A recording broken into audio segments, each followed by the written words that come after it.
এবার হার্টের অ্যানাটমি কেউ বলো একটু, হার্টের অ্যানাটমিটা বল। হ্যাঁ, 4টে চেম্বার, তারপর কি কি আর?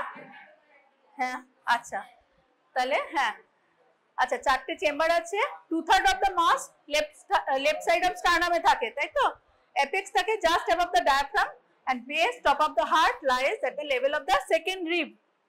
তোদের হার্টের দেখবি সারফেস মার্কিং কিন্তু ইম্পর্টেন্ট অ্যানাটমির। হ্যাঁ, কোনখানটায় থাকে? আচ্ছা, এখানে লেয়ার্স অফ হার্ট, একটা হচ্ছে পেরিকার্ডিয়ামটা হচ্ছে protective sac around the heart, epicardium, epi means outer layer, ঠিক আছে, এন্ডো মিন্স ইনার লেয়ার, আর মায়োকার্ডিয়াম হচ্ছে মিডল লেয়ারটা মাসেলের। হ্যাঁ, epicardium the outermost layer, coronary vessels lies on this epicardial layer. Myocardium thick middle layer of cells with electrical properties, and endocardium the innermost layer lines the heart chamber and it contacts with blood flow with the chamber. এন্ডোকার্ডিয়ামটা সবচেয়ে ভেতরের দিকে রয়েছে। এটা অ্যানাটমিটা দেখিয়েছে। Superior vena কেভা আর inferior vena কেভা দিয়ে all body থেকে blood আসছে, তাই তো? কোথায় আসছে? রাইট এট্রিয়ামে, রাইট এট্রিয়াম থেকে রাইট ভেন্ট্রিকল, তারপরে এখান রাইট ভেন্ট্রিকল থেকে পালমোনারি আর্টারি দিয়ে চলে যাচ্ছে লাংসে। ডিঅক্সিজেনেটেড ব্লাড লাংসে যাচ্ছে ফর অক্সিজেনেশন, অক্সিজেনেটেড ব্লাড আসছে পালমোনারি ভেন দিয়ে।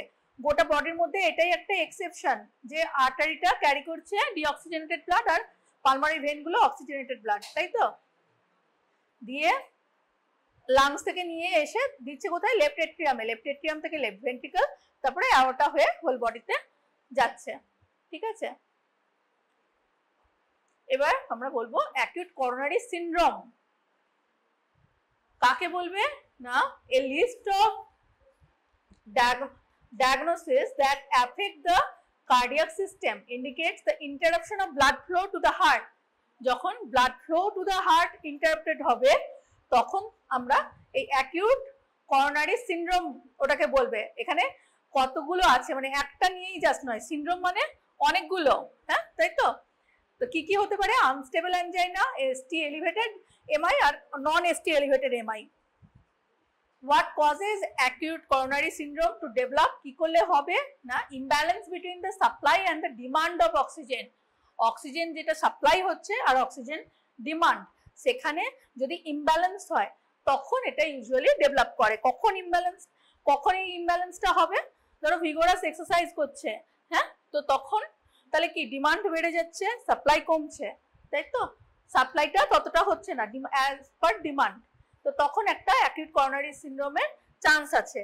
আবার দেখো atherosclerotic plaque rupture in coronary artery, thrombosis formation in the artery, coronary spasm, dissection of the blood vessels and increased demand of oxygen in face of fixed obstruction. এই atherosclerotic plaque rupture কি? অ্যাথেরোস্ক্লেরোটিকটা কি?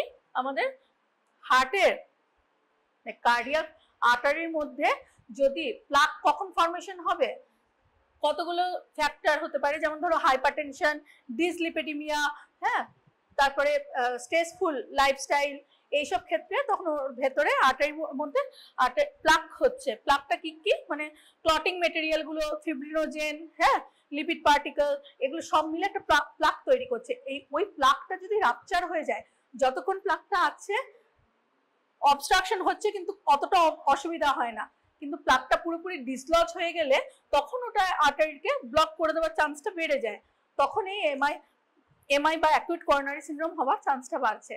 Thrombosis, হ্যাঁ, মানে clot formation, coronary spasm, ঠিক আছে, এইগুলোতে। এই যে যেমন দেখো এখানে একটা প্লাক তৈরি হয়েছে, দিয়ে এই আর্টারিটাকে, আর্টারির লুমেনটাকে ন্যারো করে দিচ্ছে, হ্যাঁ, তো এখানে plaque formation and angina. Angina মানে কি রে? অ্যানজাইনা মানে কি? হ্যাঁ হ্যাঁ, চেস্ট পেন ডিউ টু, মানে কজটা হার্টের কজ হবে, তাই তো? অ্যানজাইনা হতে পারে, হ্যাঁ। আচ্ছা, এবার অ্যানজাইনার কতগুলো টাইপ আছে দেখো। Stable angina, most common form of angina. Pain occurs when oxygen demand is greater than the supply during period of increased workload of the heart. হার্টের ওয়ার্কলোড যখন বেড়ে যাচ্ছে, যেমন ভিগোরাস এক্সারসাইজের সময় হচ্ছে, হ্যাঁ, তো এটা হচ্ছে মোস্ট কমন ফর্ম, এটাকে বলছে stable angina. Can usually predict activities that will trigger an event and usually treated with rest and medication nitroglycerin, and this is a warning that the patient may have an acute MI in future.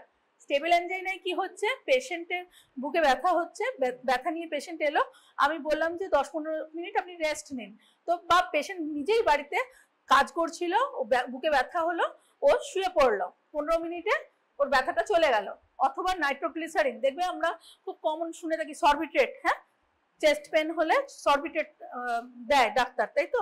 বা এখন মানুষ নিজেরাই, যাদের family history আছে হার্টের প্রবলেমের, তো ওরা নিজেরাই রেখে দেয়, চেস্ট পেন হলো, ও একটা সাবলিঙ্গুয়াল সরবিট্রেট খেয়ে নিল, দিয়ে শুয়ে পড়লো, 15 মিনিটে চলে গেল, তখন আমি ওটাকে বলবো স্টেবল অ্যাঞ্জাইনা। কিন্তু এটা যখন স্টেবল অ্যাঞ্জাইনা হচ্ছে, আমাকে মাথায় রাখতে হবে এটা একটা ওয়ার্নিং সাইন যে পেশেন্টটা ভবিষ্যতে কিন্তু অ্যাকিউট এমআই ডেভেলপ করতে পারে। মানে ব্যথা কমে গেল বলেই যে সে নিশ্চিন্ত হয়ে যাবে যে আমার ব্যথা হয়েছিল ঠিকই, আমি তো একটা নাইট্রোগ্লিসারিন ট্যাবলেট খেয়ে নিয়েছি, আমি রেস্ট নিয়েছি, আমার কমে গেছে, আর ডাক্তারের কাছে যাওয়ার দরকার নেই, এরকম নয়। এটাকে ও সিরিয়াসলি নেবে এবং ভাববে যে না, আমার ভবিষ্যতে কিন্তু হার্ট অ্যাটাক হতে পারে, এমআই হতে পারে। Unstable angina, pain that is unpredictable and can occur at rest, may not stop with rest and or medication, and even to be taken seriously, may be predicting an imminent acute MI in the near future. Unstable angina কখন বলবে? রেস্টে পেশেন্টের chest pain হচ্ছে, এটা যা stable angina কি, vigorous ও heavy work করছিল তখন ব্যথা হয়েছে, কাজ করতে করতে ব্যথা হয়েছে, রেস্ট নিয়েছে, চলে গেছে, বা নাইট্রোগ্লিসারিন ট্যাবলেট খেয়েছে, চলে গেছে। কিন্তু এখানে পেশেন্ট রেস্টেই ছিল, রাত্রেবেলা শুয়েছিল কি এমনি রেস্ট পজিশনে ছিল, তখন ওর বুকে ব্যথা স্টার্ট হয়েছে, তাহলে ওর রেস্ট নিলেও সেটা কমছে না, আবার নাইট্রোগ্লিসারিন ট্যাবলেট খেলেও সেটা কমছে না, তার মানে এটা খুবই সিরিয়াস, এবং পেশেন্টকে বুঝতে হবে যে না, আমার অ্যাকিউট এমআই হতে চলেছে, মানে যে কোনো সময় হয়ে যাবে, হ্যাঁ, তো ওকে তাড়াতাড়ি ডাক্তারের শরণাপন্ন হতে হবে, আর ডাক্তারের কাছে যেতে হবে। আর একটা হচ্ছে ভ্যারিয়েন্ট অ্যাঞ্জাইনা, এইটা কি জন্য হচ্ছে না, occurs when vessels in spasm, দেখো ভেসেলস এর এখানটা, ভেসেলসটা স্প্যাজমে আছে, এখানে ন্যারোইং হয়ে গেছে, তাহলে vessels in spasm, often occur at night, রাত্রেবেলা হচ্ছে, very painful, controlled with medication, এটাও কিন্তু মেডিকেশন দিয়ে কন্ট্রোল হতে পারবে। এটা ভেরি পেনফুল, আগে দুটো যতটা না পেনফুল, এটা তার চেয়ে অনেক বেশি পেনফুল, কারণ ভেসেলসটাই স্প্যাজমের মধ্যে আছে। নেক্সট হচ্ছে pathophysiology of acute MI process, significant blockage of one or more coronary arteries. Atherosclerosis is gradual process, typically over decades, of plaque built up on arterial wall. Size and area affected impacts outcome location. আচ্ছা, কি বলছে যে pathophysiology কি, main হচ্ছে যে আমাদের artery block হতে হবে, হার্টকে যে সাপ্লাই দিচ্ছে যে আর্টারিগুলো, হার্টের যে পার্সোনাল মানে সাপ্লাইয়ের জন্য যে আর্টারিগুলো রয়েছে, সেখানে যদি ব্লক হয়, মেন হচ্ছে সেখানে ব্লক হবে, এই যে ব্লকেজ হচ্ছে কি, মানে প্লাক ফর্মেশন হচ্ছে, হ্যাঁ, তো এই অ্যাথেরোস্ক্লেরোসিস এই প্রসেসটা, মানে প্লাক ফর্মেশনের প্রসেসটা কিন্তু একদিনে নয়, আমরা ডিজিজটাকে কি বলছি, অ্যাকিউট এমআই, মানে অ্যাকিউট মানে হচ্ছে অ্যাকিউট কন্ডিশন, ক্রনিক অনেক বছরের নয়, কিন্তু এই যে অ্যাথেরোস্ক্লেরোসিস, এটা হচ্ছে একটা গ্র্যাজুয়াল প্রসেস, এর জন্য ডিকেড লাগে, মানে একদিনে তুমি এই লাইফস্টাইল চেঞ্জ করলে, আজকে ব্যাড লাইফস্টাইল লিড করছো, বা স্ট্রেসফুল লাইফ, হ্যাঁ, বা হাইপারটেনশন হয়েছে, বা ডায়াবেটিস হয়েছে, বা ডিসলিপিডিমিয়া, আজকে ডেভেলপ করলো কালকে এমআই হয়ে গেল, এরকম নয়। আজকে থেকে তুমি স্টার্ট করলে তোমার কোনো অসুবিধা হচ্ছে না, কিছু হচ্ছে না, বডির ভেতরে চলছে, হ্যাঁ, ডিসলিপিডিমিয়া আছে, তুমি ট্রিটমেন্ট করছো না, হাইপারটেনশনে তুমি ট্রিটমেন্ট করছো না, হ্যাঁ, এইভাবে পেশেন্ট 10 বছর কাটিয়ে দিয়েছে, এরপরে মানে ওই ভেতরে ভেতরেও কিন্তু প্লাকটা তৈরি হতে থাকছে, আর্টারিগুলো ব্লক করতে থাকছে, 10 বছর পরে তখন এটা আমার হবে। তার মানে ডিজিজটা কিন্তু একদিনে ডেভেলপ করেনি, অনেক দিনের একটা মানে ব্যাড লাইফস্টাইলের ফলে ওটা ডেভেলপ করেছে, ধীরে ধীরে ডিকেড লাগছে। এই যে এখানেও দেখিয়েছে, এই যে প্লাক ফর্মেশন দিয়ে অক্লুড করে দিচ্ছে ভেসেলসটাকে। ইসচিমিক ক্যাসকেড, ইসচিমিয়া কি, ব্লাড সাপ্লাইটা কমে গেলে আমরা ইসচিমিয়া বলবো, আর ইনফাকশনটা কি, মায়োকার্ডিয়াল ইনফাকশন, ইনফাকশন মানে টোটালি ব্লাড সাপ্লাই চলে গেছে, ব্রেনেতেও হয়, দেখবে ব্রেনেও ইসকিমিয়া শোনো, আবার ইনফাকশন, ইসচিমিয়া মানে কমছে ব্লাড সাপ্লাইটা, ইনফাকশন মানে পুরোপুরি অফ, হ্যাঁ, তো ইসচিমিয়া ক্যাসকেড মানে এই যে heart cells around the blocked coronary artery die, যেখানে করোনারি আর্টারিটা ব্লক হয়ে গেল সেখানে অ্যারাউন্ডের যে হার্ট সেলস গুলো আছে সেগুলো প্রথমে ডাই হচ্ছে, ওগুলো আর রিজেনারেট করতে পারে না। তাহলে রিজেনারেট না করলে ওখানে কোলাজেন হয়ে স্কার ফর্মেশন হচ্ছে।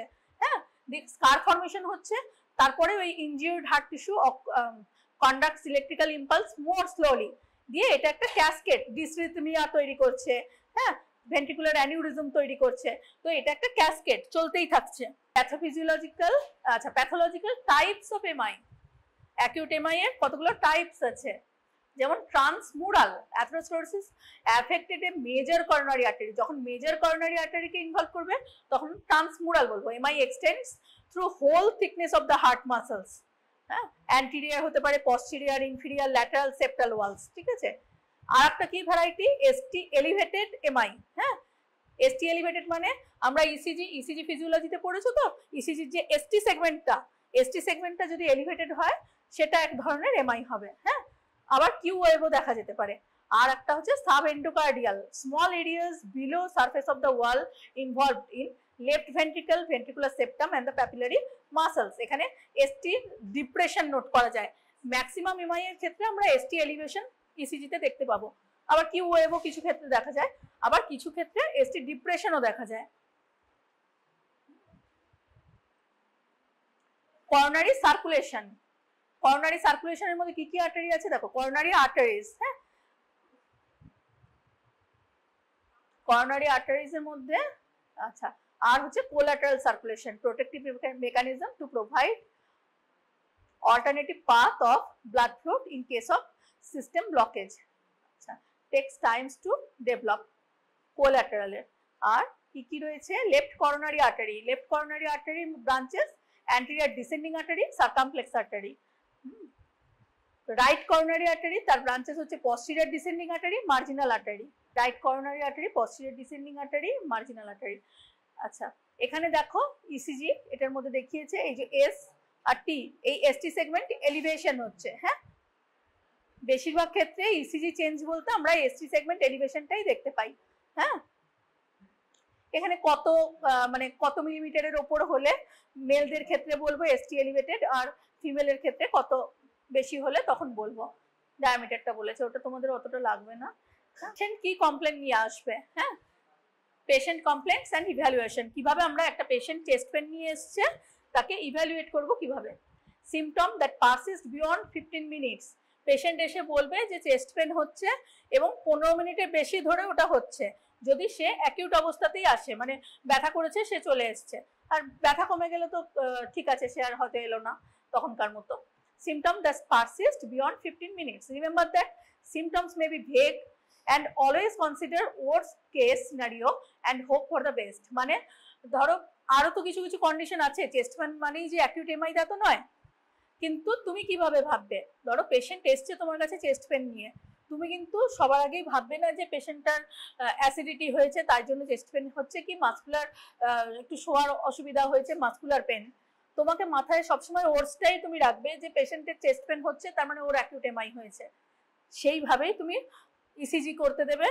হ্যাঁ, ইসিজিতে যদি ফাইন্ডিং না আসে অথচ চেস্ট পেন রয়ে গেছে, নাইট্রোগ্লিসারিন দিয়েও ইমপ্রুভমেন্ট হচ্ছে না, রেস্টেও ইমপ্রুভমেন্ট হচ্ছে না, তখন তুমি ফার্দার কার্ডিয়াক মার্কার আছে সেগুলো করাবে, কিন্তু তুমি মানে হার্ট অ্যাটাক অ্যাকিউট এমআই হয়েছে ভেবেই এগোবে, ওর্সটাই ভাববে। কারণ ইন কেস ধরে নিলাম যে পেশেন্টের মাসকুলোস্কেলিটাল পেন হয়েছে বা ওর কিছু মানে অ্যাসিডিটির আছে দীর্ঘদিনের, সেটার জন্য পেন হয়েছে, গ্যাস্ট্রিক আলসার আছে সেই ধরনের পেন হয়েছে, পরে এটা ডায়াগনোসিস হলো, কিন্তু সেক্ষেত্রে ঠিক আছে, কোনো অসুবিধা নেই, তুমি ডায়াগনোসিস তুমি ভেবেছো অ্যাকিউট এমআই, সেজন্য তুমি প্রাইমারি অ্যাকশন নিয়েছো, এতে কোনো অসুবিধা নেই। কিন্তু ইনকেস যদি অ্যাকিউট এমআই থাকে আর তুমি তাকে অ্যাসিডিটি বলে একটা পিপিআই খাইয়ে বা পিপিআই ইনজেকশন দিয়ে ছেড়ে দিলে যে না আপনার কোনো অসুবিধা নেই, হ্যাঁ এটা জাস্ট অম্বলের জন্য, আপনি কালকে হেভি খেয়েছেন তো তাই অম্বল হয়েছে, হ্যাঁ বলে যদি এটা ছেড়ে দাও এবং পেশেন্টের যদি অ্যাকিউট এমআই হয়ে থাকে তো পেশেন্ট মারা যাবে, তখন কিন্তু এটা পেশেন্টের জন্য এবং তোমার জন্য দুজনের জন্যই খারাপ। তাই আমরা আগে ভাববো, ওর্সটাই ভাববো যে চেস্ট পেন নিয়ে এসছে তাহলে আমি এগোবো কিন্তু অ্যাকিউট এমআই ধরেই, সেই অনুযায়ী আমি ডায়াগনোসিস করে নেবো। ডায়াগনোসিসে যদি নেগেটিভ আসে, তাতেও যদি আমার মনে হয় যে না পেশেন্টের ফ্যামিলি হিস্ট্রি আছে, ওর বাবা মারও এরকম হার্ট অ্যাটাকে বা মানে ফার্স্ট ডিগ্রি ফ্যামিলিতেও ডেথ হয়েছে এরকম ভাবেই, হ্যাঁ, তো আমি কিন্তু অ্যাকিউট এমআই এর ট্রিটমেন্ট করে দেবো। তারপরে ওটা গ্যাস মানে অন্য কোনো কজ বেরোক, তাতে কিন্তু পেশেন্টেরও মানে বড় ক্ষতি কিছু হবে না, তোমারও বড় ক্ষতি কিছু হবে না, ঠিক আছে? তো ওরসটাই আগে ভাববো। when in doubt again a 12 lead ECG, doubt থাকলেও আমি ইসিজি করব, হ্যাঁ, ঠিক আছে। Next, mimics of chest pain, মানে অন্য কোনো কারণে কোন কোন কারণের জন্য চেস্ট পেন হতে পারে, আমরা স্টেবল অ্যানজাইনা হতে পারে, মানে এগুলো হচ্ছে হার্টের কজগুলো আমি প্রথমে বলছি। অ্যাকিউট পেরিকার্ডাইটিস হতে পারে, অ্যাওরটিক ডিসেকশন, পালমোনারি ইম্বোলিজম, নিউমোনিয়ার জন্য চেস্ট পেন নিয়ে আসতে পারে, নিউমোথোরাক্সের পেশেন্ট আসতে পারে, ইসোফেজিয়াল স্প্যাজম চেস্ট পেন নিয়ে আসতে পারে, রিফ্লাক্স, গ্যাস্ট্রাইটিস, কোলেসিস্টাইটিস, প্যানক্রিয়াটাইটিস আর মাস্কুলোস্কেলিটাল পেন, সব পেশেন্টই কিন্তু এরা কিন্তু প্রাইমারি কমপ্লেনটা চেস্ট পেন নিয়েই আসতে পারে, ঠিক আছে।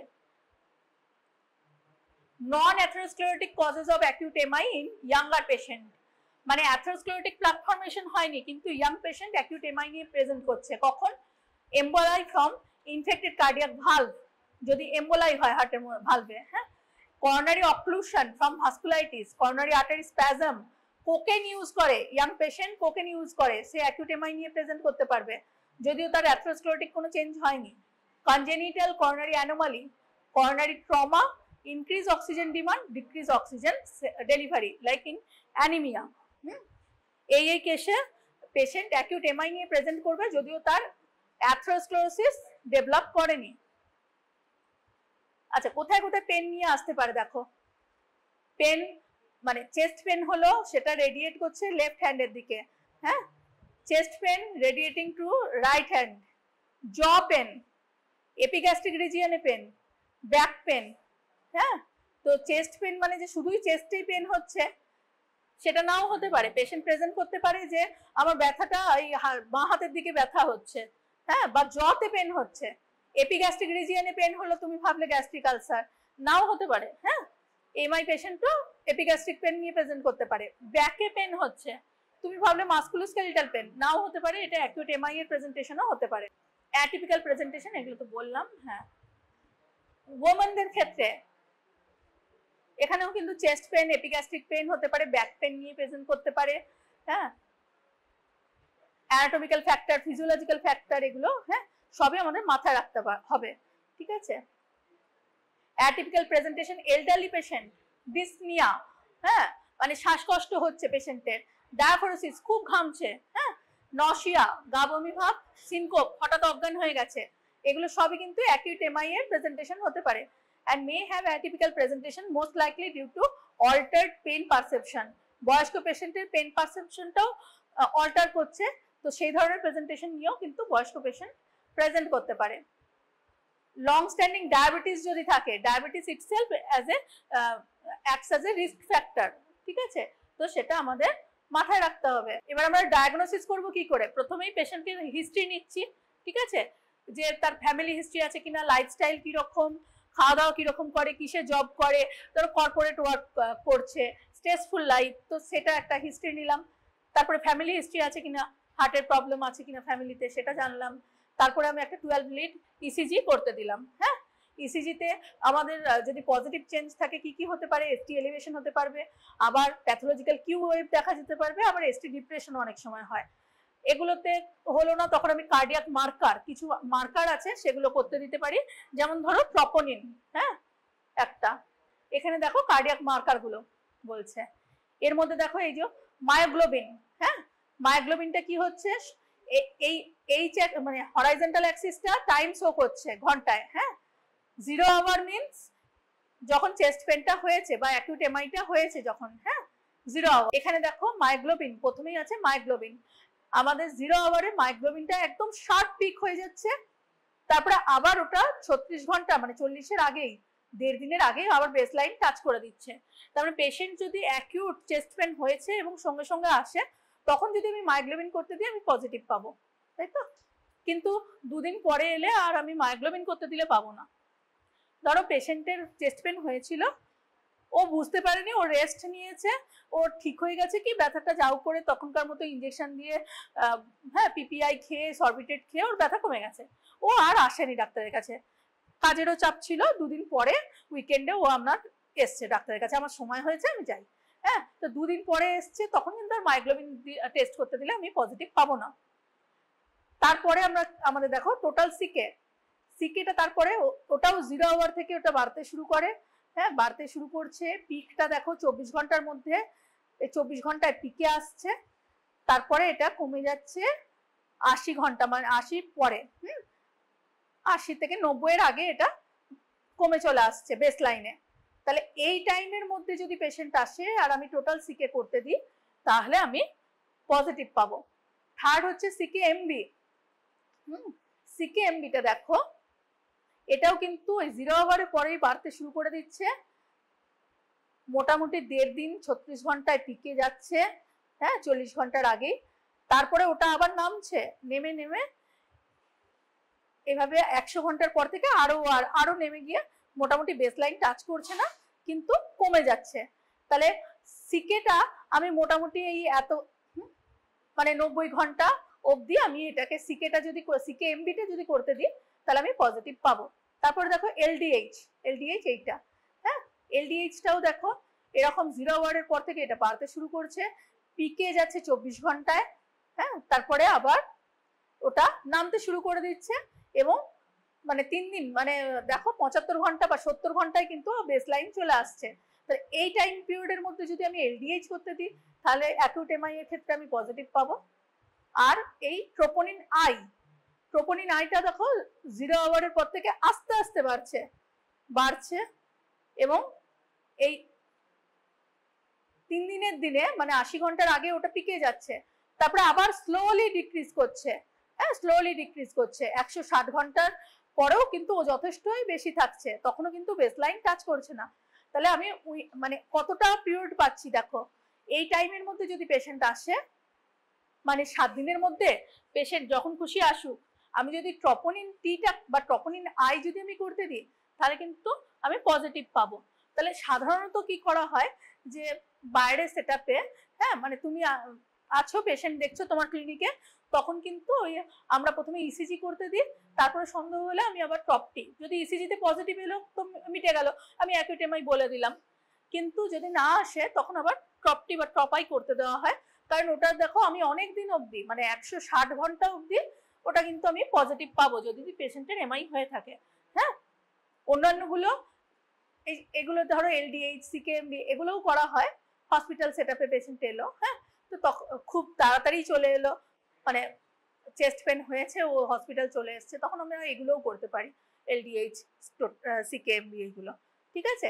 এগুলো হচ্ছে কার্ডিয়াক মার্কার, কিন্তু শর্ট নোট আসতে পারে, যেমন তোমাদের বায়োমার্কার সেন্ট্রিফিউগেশন, ওটা ছিল না বায়োমার্কারের কোয়েশ্চেন আসে, হ্যাঁ তো এখানেও কার্ডিয়াক মার্কার এগুলো, হ্যাঁ তো মার্কার এনজাইম পড়েছো তো, মার্কার এনজাইম যেমন, হ্যাঁ তো এই গোলগি বডি লাইসোজোম বিভিন্ন আলাদা আলাদা আছে না, সেটা এটাও একটা শর্ট নোট কার্ডিয়াক মার্কার। আচ্ছা, delay in seeking care, patient usually যদি অ্যাটিপিক্যাল প্রেজেন্টেশন নিয়ে পেশেন্ট প্রেজেন্ট করে তাহলে খুব কম টাইমে আমাদের প্রথমেই মাথায় স্ট্রাইক করবে, হ্যাঁ ধরো পেশেন্ট ব্যাক পেন নিয়ে এসছে, তোমার তো প্রথমেই মাথায় স্ট্রাইক করবে না যে পেশেন্টটা অ্যাকিউট এমআই হতে পারে, তো এক্ষেত্রে কিন্তু ডিলে ইন সিকিং কেয়ার হয়ে যায়, বা পেশেন্টও অতটা বুঝতে পারে না যে আমার এটা এমআই জন্য হতে পারে। আচ্ছা, এবারে কি থেরাপি অ্যাভেলেবেল আছে, কি মানে available for diagnosis and treatment of acute MI কি আছে না, প্রথমে angiogram or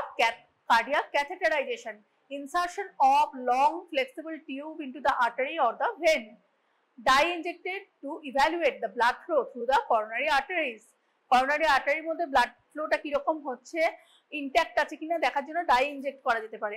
R fibrinolytic therapy, medication use to dissolve the clot, হ্যাঁ তার জন্য ফিব্রিনটাকে লাইসিস করছে, তাহলে ফিব্রিনোলাইটিক থেরাপি এগুলো আছে। আর কি আছে, অ্যাঞ্জিওপ্লাস্টি, পারকিউটেনিয়াস করোনারি অ্যাঞ্জিওপ্লাস্টি, এখানে কি হচ্ছে percutaneous transluminal coronary angioplasty, balloon tipped catheter introduced into the femoral artery and advanced to coronary artery, and then balloon expanded to press clot into the wall of the arteries. কি করা হচ্ছে, একটা আমরা catheter, হ্যাঁ, যার ক্যাথেটারটা সামনের দিকে balloon টিপ, হ্যাঁ, বেলুন টিপ ক্যাথেটারটা আমরা ফিমোরাল আর্টারিতে প্রথমে ঢুকিয়ে দিচ্ছি, তারপরে ওটাকে আমি মানে ওটাকে অ্যাডভান্স করে করে ও যাচ্ছে করোনারি আর্টারি অবধি।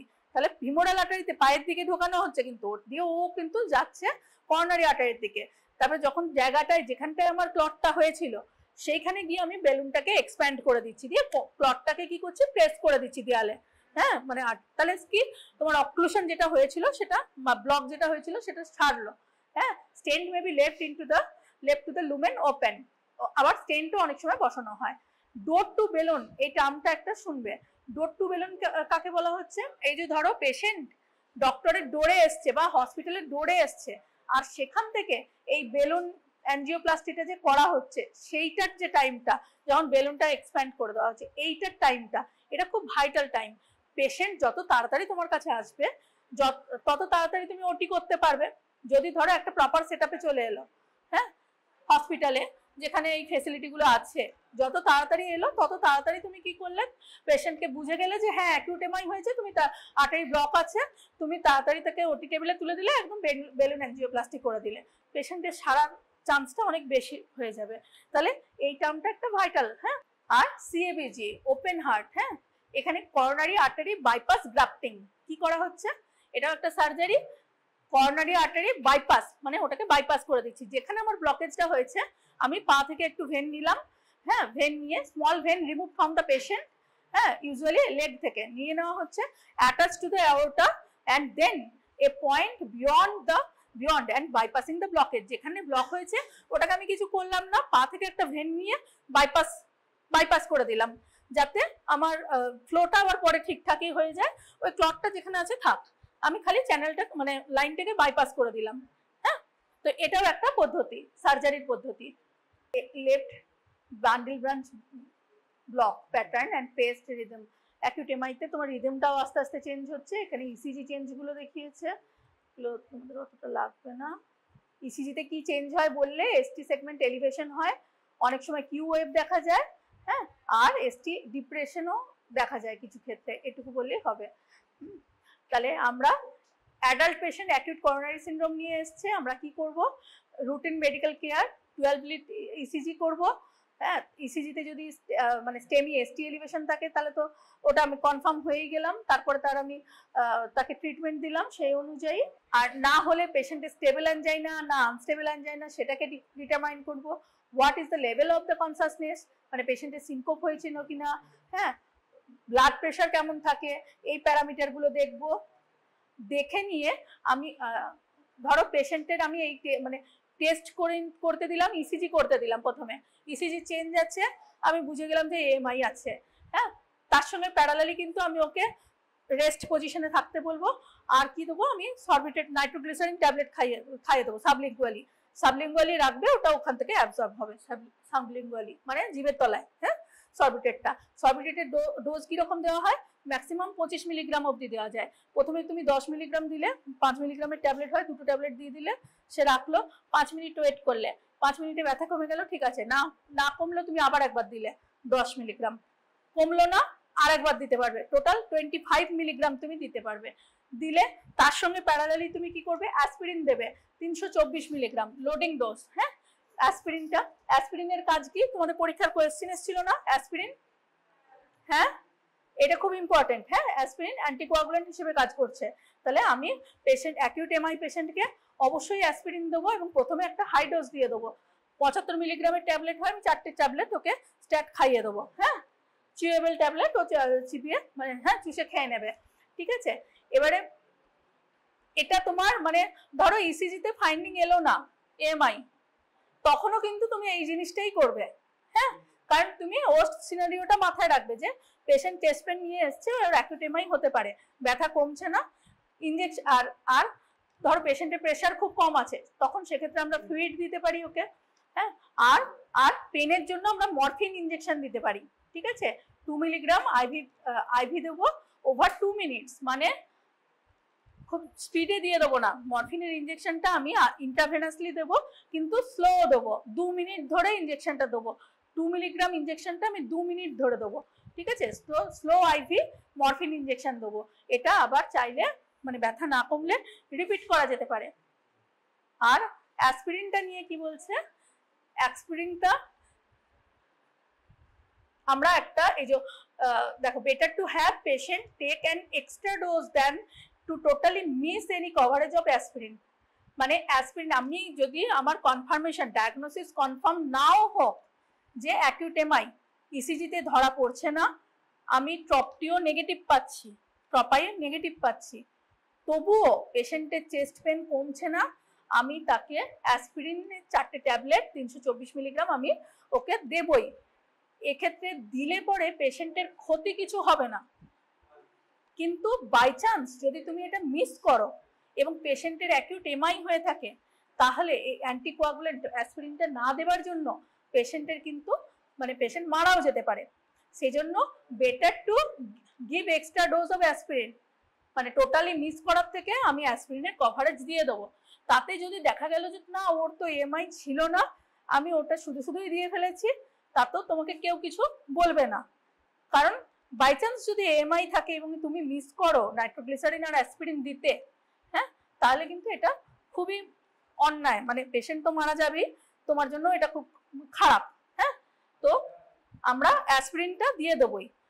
আমি তাহলে একটা পেশেন্ট এলো চেস্ট পেন নিয়ে, প্রথমে তার কাছে হিস্ট্রি নিলাম, বা সে যদি হিস্ট্রি দেওয়ার কন্ডিশন না থাকে, ফ্যামিলি যে নিয়ে আসবে তার কাছে আমি প্রপার হিস্ট্রি নিলাম, তাকে রেস্ট পজিশনে আগে শুইয়ে দিলাম। এরপরে আমি তার প্রপার হিস্ট্রি নিয়ে আমি ইসিজিটা একটা প্যারালালি করতে, মানে প্রম্পট তোমাকে অ্যাকশন করতে হবে, আমার সেটআপে আর কিছু নেই, আমি ইসিজিটা করতে দিলাম, পোর্টেবল ইসিজি। হ্যাঁ, পেশেন্টের বেড সাইডে ওটা হয়ে গেল, ইসিজিতে চেঞ্জ এলো, খুব ভালো কথা, আমি আমার কাছে কনফার্মেশন এসে গেল। চেঞ্জ না এলো আমি ট্রপটি করতে দিলাম বা ট্রপাই করতে দিলাম, সেটাতে পজিটিভ এলো, খুব ভালো কথা, আমি কনফার্মেশন পেয়ে গেলাম। যদি নাও পাই আমি কি করবো, পেশেন্টকে নাইট্রোগ্লিসারিন দেবো, ব্যথার জন্য মরফিন ইঞ্জেকশন দেবো, আমি পেশেন্টকে অ্যাসপিরিন দেবো, তারপরে আমি তাকে বলবো যে কার্ডিওলজিস্টের কাছে নিয়ে যেতে, বা ফার্দার টেস্ট, ব্লাডের টেস্টই বলো, যেগুলো আর একটু টাইম লাগবে, বা আর ফার্দার হার্টের জন্য টেস্টই বলো, আমি তখন তাকে বলবো যে কার্ডিওলজিস্টের কাছে যান। ভাই কিন্তু প্রিলিমিনারি ট্রিটমেন্টটা অ্যাসপিরিনের লোডিং ডোজ 4টে ট্যাবলেট, নাইট্রোগ্লিসারিন আমি অবশ্যই দেবো, একটা অ্যানালজেসিক দেবো, যাতে পেশেন্টের সেই মুহূর্তে পেনটা রিলিফ হয় এবং এমআইটা আরো বেড়ে না যায়, মানে পেশেন্টের ডেথটা যাতে আটকানো যায়। তারপরে আমি তাকে বেটার জায়গায় আমি যেতে বলবো, ঠিক আছে?